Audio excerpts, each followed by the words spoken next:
Welcome to Groundbreakers, the podcast about real estate, housing, and construction here in Canada. I am your host, Nick Stilo, and my co-host, Joe Villar. Welcome back, everyone. Tariffs. That's a new That's song. all we're hearing. That's it. That's all we're hearing. So let's understand what tariff really means. Tariff, what it is a tax that the government is imposing on a particular item. So, for example, any goods, materials that we are shipping to the U.S.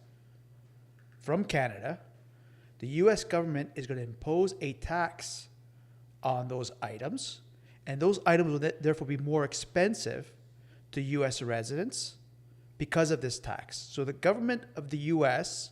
is collecting a tax on those items, and those items become more expensive to the Americans. 25% of all Canadian goods. Of all Canadian goods, okay? Vice versa now, what the Canadian government has done is we're doing the same thing. Any items that are coming from the U.S., the Canadian government is imposing a tax Do you know how on much those it is? items. 25% as well? That I'm not clear on. I don't know. You might want to ask ChatGPT if what the... I think it is 25%. It might be. 25%. Yeah. on certain items.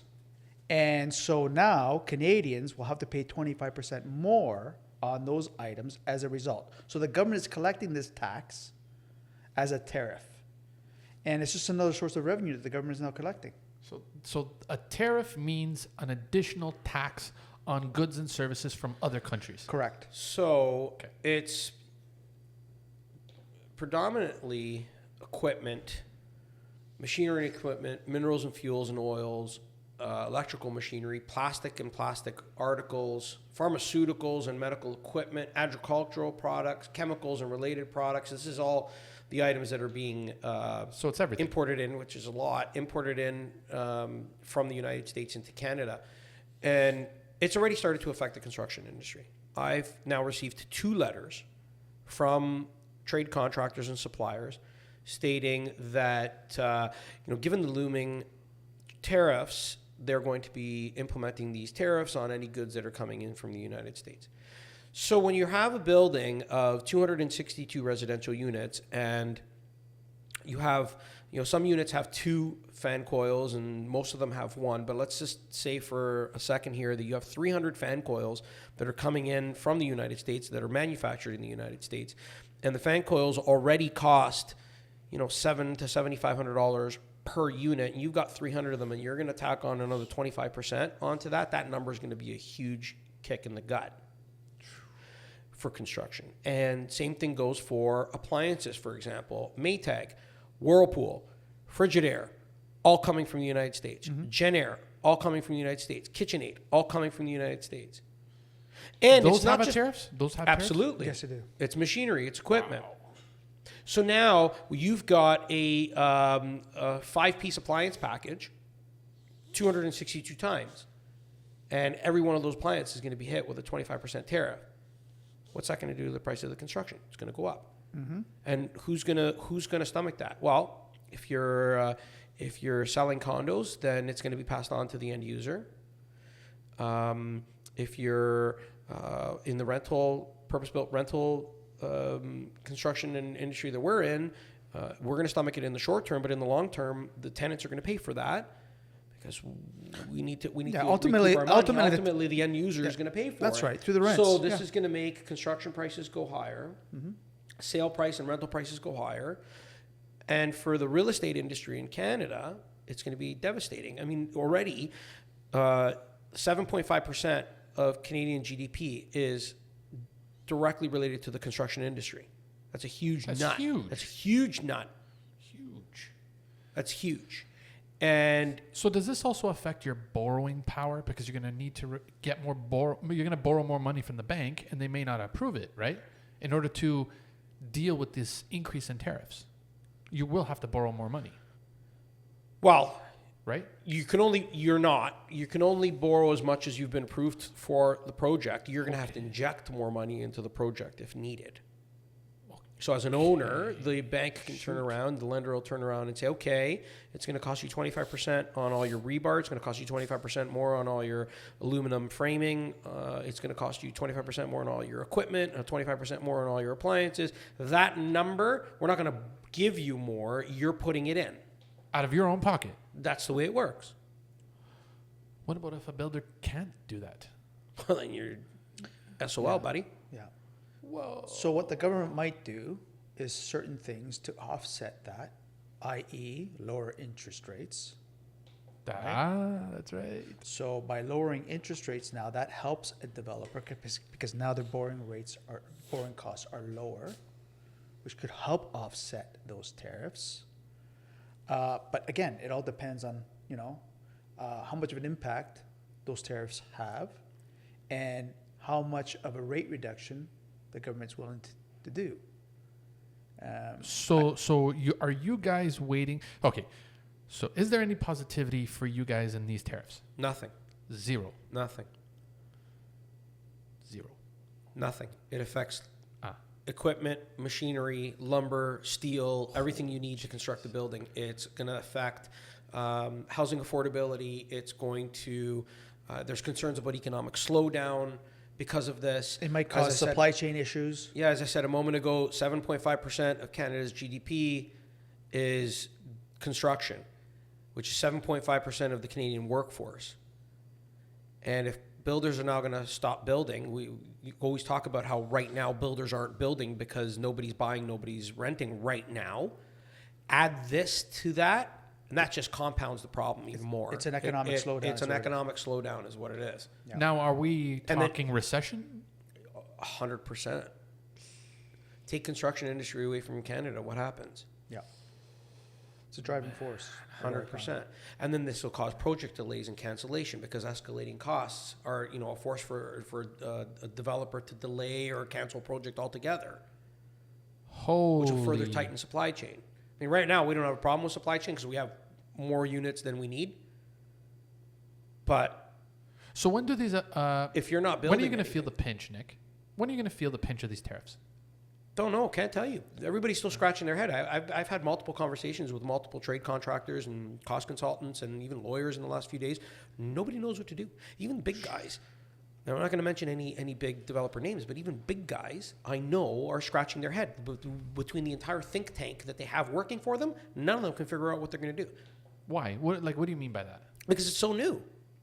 Because it just came into effect. We don't know how to handle it. And, at the same time, there's the concern where people will try to profit from this. Sure.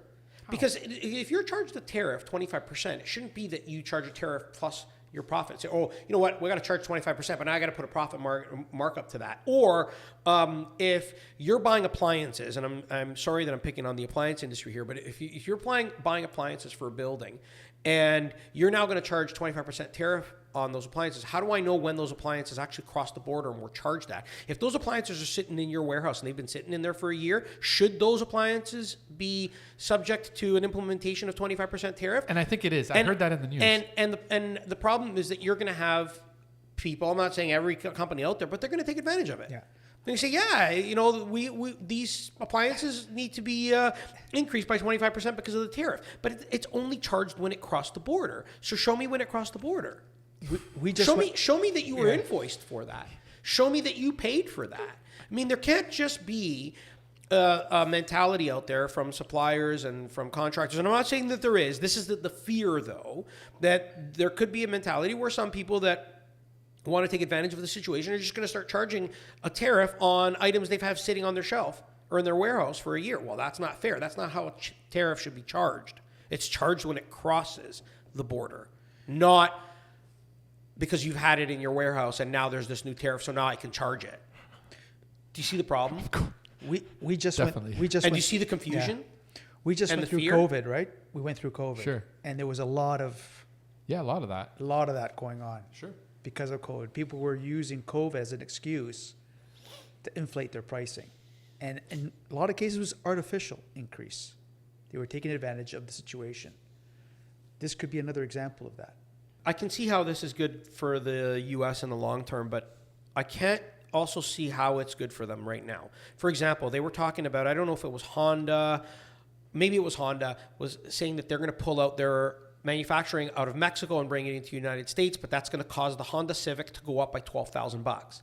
Because now you have to pay for the American labor, which is, it's not in pesos, right? It's an American dollar, and it's a lot higher than it is in Mexico. So now to make their money back, Honda has to sell that Civic for $12,000 more. And no one's going to buy it. And no one's going to buy it. So now you're going to produce 500,000 Honda Civics in a year, but you're not going to sell them because they're sitting on parking lots. But I thought what the good is Americans, that? they're going to give them an incentive for building in the United States. I think that's how it works, though. Yes, but is that incentive going to cover the entire cost? Probably not. Probably not. Probably not. So will that now force Canada to look at other markets? Like what? For sure. Which Right? market? For Like- sure. Well, like China, for I example. actually had this discussion Right? yesterday with Like the China, appliance for company example. that they're Right? looking at Chinese products and bringing in Chinese made appliances because the tariffs aren't there. So instead of coming in 25% higher, they're pretty comparable to your Whirlpool, Maytag, Frigidaire, whatever it is that is the standard. They're comparable in production, in performance and in price. And they can bring it in for maybe a couple of points higher, not 25% higher. But of course, we're going to start looking elsewhere. You have to. It's going to affect the automotive industry big time. How so? Because the way it's set up right now, there's different processes in place when you're building a vehicle. Some of it's done in Canada, some of it's done in the U.S., and there's a lot of back and forth. That's right. Right? So once a vehicle gets to a certain stage, it comes to Canada, it gets processed, then it goes back to the U.S., and it comes back and forth several times before the vehicle's ready, for the market. And can you imagine that particular part or assembly going back and forth so many times and being affected by a tariff every time it crosses the border? Oh, That would be that's crazy. Scary stuff. Right? So, Is that how tariffs work, though? that's exactly how tariffs work. Every time that item goes back and forth across the border, it's affected by the tariff. So Trump calls it fair trade. I think people have a misnomer of tariffs if he's saying this is just fair trade. How I think what fair trade means is that we'll sell you a product for a fair price, you'll buy it for a fair price. But if he's imposing tariffs, now you're taking a product that we assume is a fair price and increasing it by 25%. So where's the fair trade in this? I think where he's coming from is that we don't buy enough product from the U.S. like the U.S. buys from us. So that's his point. His point is the U.S. is buying a lot more from Canada than Canada's buying from the U.S. And to offset that, he's imposing a tariff to offset that imbalance. And he's using the tariff to balance that situation. So that's that. Now, how do you guys feel about being the 52nd state of the United States? I like it. Listen, it's American dollars. Yeah. Listen, How much truth do you think is behind that? There is none. There's Canada none. is a sovereign country. They're not just going to come in here and take it and annex it like a 51st state. It's just not going to happen. What did he call our prime minister? Governor. Governor Trudeau. I think Donald Trump's a businessman, and he's made a career of being in people's face and being very loud and vocal about what he's thinking and not having any filter. And I personally think he's trolling the Canadian Prime Minister in more ways than one, possibly to force an election for Canadians because, him being the new president there, working with Trudeau hasn't traditionally worked out very well. So maybe he could be trolling him for that reason. And I've heard certain theories about that. Or maybe Donald Trump just wants what's best for America, and he thinks that this is the way, right? And at the end, we're all looking at Donald Trump making these moves with tariffs and thinking, oh, you're not doing anything good for Canadians. He's not supposed to do anything good for Canadians. He's supposed to do good to the people that voted him in, and those are the American citizens, right? So if he's looking at the Make America Great Again slogan of his campaign, and he's looking at America first, then that's what he's doing. What we need is a prime minister that's going to stand up to him. And frankly, I don't believe that Justin Trudeau has done that. No. So now, I think we have come to the realization that we are a sovereign state. We don't believe that people are going to interfere in someone else's country or invade someone else's country. But I think we're forgetting about the British monarchy. We're forgetting about all those other invasions that have happened hundreds and hundreds of years ago where they did invade countries and they took over. So why is that so far-fetched now that Trump is saying, let's take Canada and Mexico? Why is it so far-fetched? Not really, right? Because it happened before in the past. If you look at history, no, it's not really far-fetched. But that was done by force. So is Trump going to use military powers to come in here and do it? If he did? Now, there is trade war, right? So he could use trade war and he can use the tariffs to do it and decimate our economy to the point where we have no choice but to be saved by the United States. That could very well happen. That could very well be part of his plan. I don't know. Right. You asked the question earlier, what we thought of being the 51st state. Yeah, I'd like to hear more. I'm not completely against it. Neither to be quite am I. honest with you. Neither I'd like am to I. hear more. Because he wants to that turn means. all the provinces into states, which again is not. Yeah. It's not a bad idea. We don't have to necessarily do that. We can still become a sovereign nation and have some sort of agreement. Alliance. Look at the European Union, right? Right. Each nation within that European Union has their own sovereignty. That's right. But they have free access to all the different countries. And they right? work with one currency. With one European Yeah. passport and one currency. We could do something similar. Sure we can. Right? In the Americas. Sure we can. So- Make it easier The for us to go to the Americas. Americas. I mean, imagine going to the Yes. border. I was just in Florida a couple weeks ago. Imagine. And actually, I got stopped at every checkpoint because I use a straight razor when I shave, and it's got a blade in it. And at every stop point, both going there and coming back, they opened up my luggage to take out that razor, and that's fine. I understand the rules of the TSA, but If you have the America's if you had the passport, America's passport, then you wouldn't be stopping me and taking out that blade. Or maybe you will because maybe it's a TSA thing. But, getting rid of that, let's call it imaginary line, because it's not an imaginary line, but getting rid of that imaginary line that splits North America and South America and Canada and the U.S. maybe isn't such a bad idea.